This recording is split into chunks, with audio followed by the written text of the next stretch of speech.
সালাম আলাইকুম। ওয়ালাইকুম সালাম। কেমন আছেন? ভালো আছেন? নাম কি আপু? আমার নাম রূপা। রূপা। জি। বয়স কত? 18। কেন আসছিলেন আবার বলেন?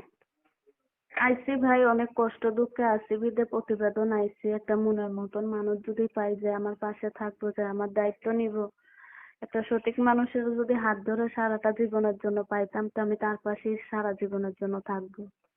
আচ্ছা আচ্ছা। এই নাম্বারটা কার? এই নাম্বারটা আমার। এই নাম্বারে ফোন দিলে আপনাকে পাওয়া যাবে? যে এই নাম্বারে ফোন দিলে আমারে সবাই পাইবো। আচ্ছা আচ্ছা। কেমন বয়সী মনে মানুষ চাচ্ছেন? এমন বয়সী মানুষে তো বয়স দিয়ে পানি ভাত খায় না। আমি মনের মতন হইলে তাকে আমি জীবন সঙ্গী হিসেবে গ্রহণ করব। বুঝতে পারছি। কোথায় থাকেন? আমার বাড়িটা চট্টগ্রাম। বিয়ে হয়েছে আগে?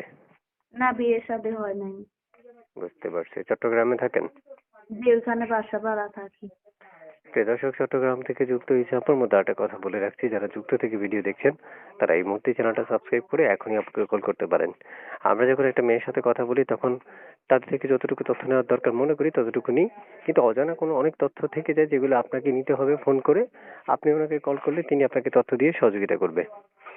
তারপর শুনতে চাচ্ছি, আগে পরে ইউটিউব করছিলেন কখনো? না না, আগে পরে কখনো আমি ইউটিউব করি নাই। এই নতুন প্রতিবেদন আমার প্রেমিকটা নিয়ে অনেক কষ্ট দুঃখে আছে বিধে প্রতিবেদন আইছি। আমার যৌতুক ছাড়া বিয়ে হয় না। আমি যে যৌতুক চাইবো না, একটা মনের মতন মানুষ হবে যে আমাকে সারা জীবনের জন্য দায়িত্বমান হিসেবে গ্রহণ করবে, আমি তার পাশেই সারা জীবনের জন্য থাকবো। আমি 5 আচ্ছা, ওয়াক্ত নামাজ কলমা করি। বুঝতে পারছি। প্রিয় দর্শক, আমি এক এক করে যতটুকু নেওয়া দরকার হয়েছে বা পসিবল হয়েছে ততটুকু নিয়েছি। আমি জানি আপনার অনেক তথ্যের প্রয়োজন, কিন্তু আপনি নিতে হবে এগুলো।